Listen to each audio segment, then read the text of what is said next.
안녕하세요. 권유미 테일랑입니다. 내가 아직 살아있는 동안에는 나로 하여금 헛되이 살지 않게 하라. 미국의 유명한 시인 에머슨이 한 말인데요. 최선을 다해야 의미 있는 인생을 가꿀 수 있기 때문 아닐까 합니다. 상제님 진리를 만나기까지 도생님들의 다양한 사연을 전해드리는 고도의 여정. 오늘은 절망 속에서 상제님 진리를 만나 참된 인생을 살고 계신 춘천중앙도장 권영근 도생님의 입도수기입니다.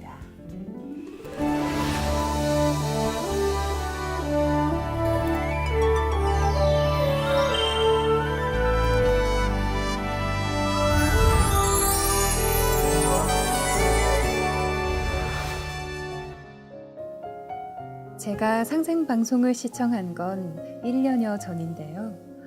어머니가 돌아가신 후 술을 친구 삼아 이별의 아픔을 달래던 때였습니다.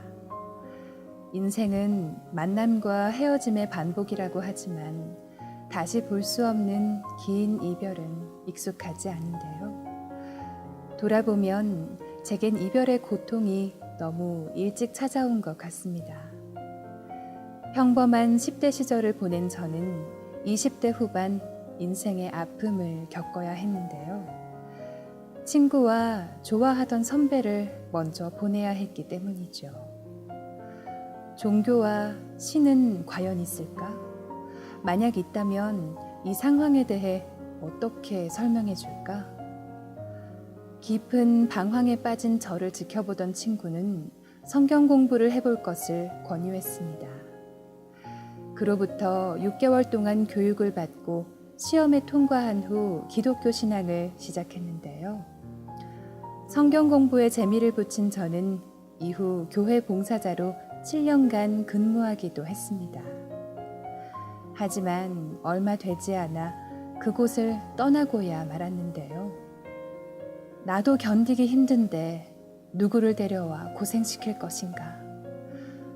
전도가 생명인 단체에서 숱한 내면의 갈등을 했기 때문이죠.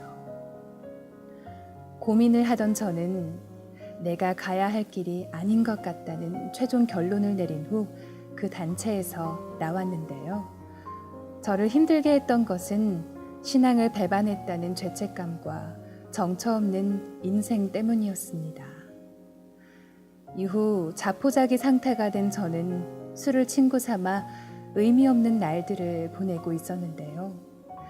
정신이 번쩍 드는 일이 생겼습니다.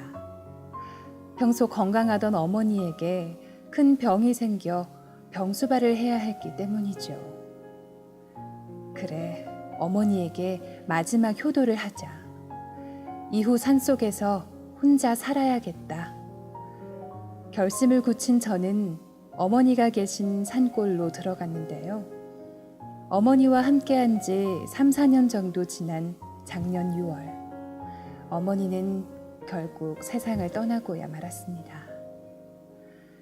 교회에서 나와 술로 세월을 보내던 때처럼 저는 또 술을 마시면서 외로움을 달랬는데요.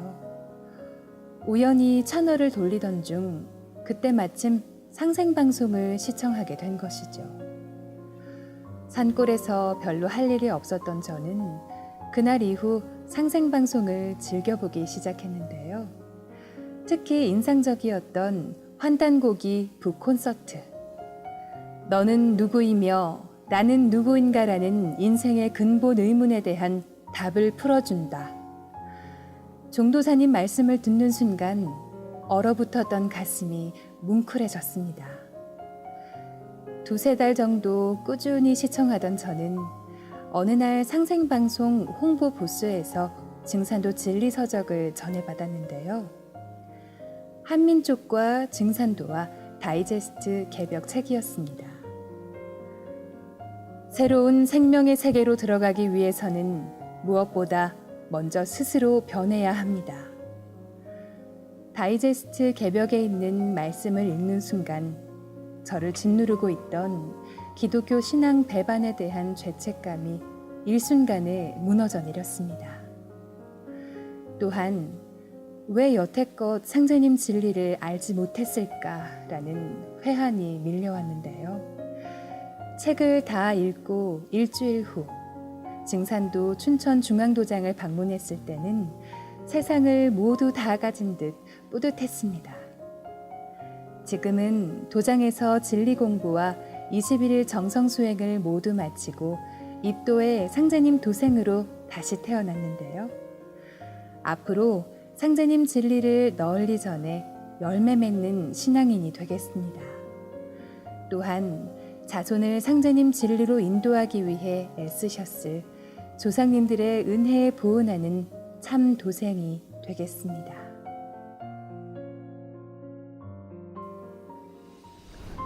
네, 권영근 도생님은 자포자기 상태에서 상생방송을 통해 상제님 진리를 만나셨는데요. 모든 문제는 영원한 생명을 얻는 진리 공부에 달려있다 라고 하신 종도사님 말씀의 참뜻을 이해할 수 있었습니다. 권영근 도생님께서 일심으로 신앙해 알찬 신앙의 열매 맺으시길 기원하며 구도의 여정 여기서 마무리하겠습니다.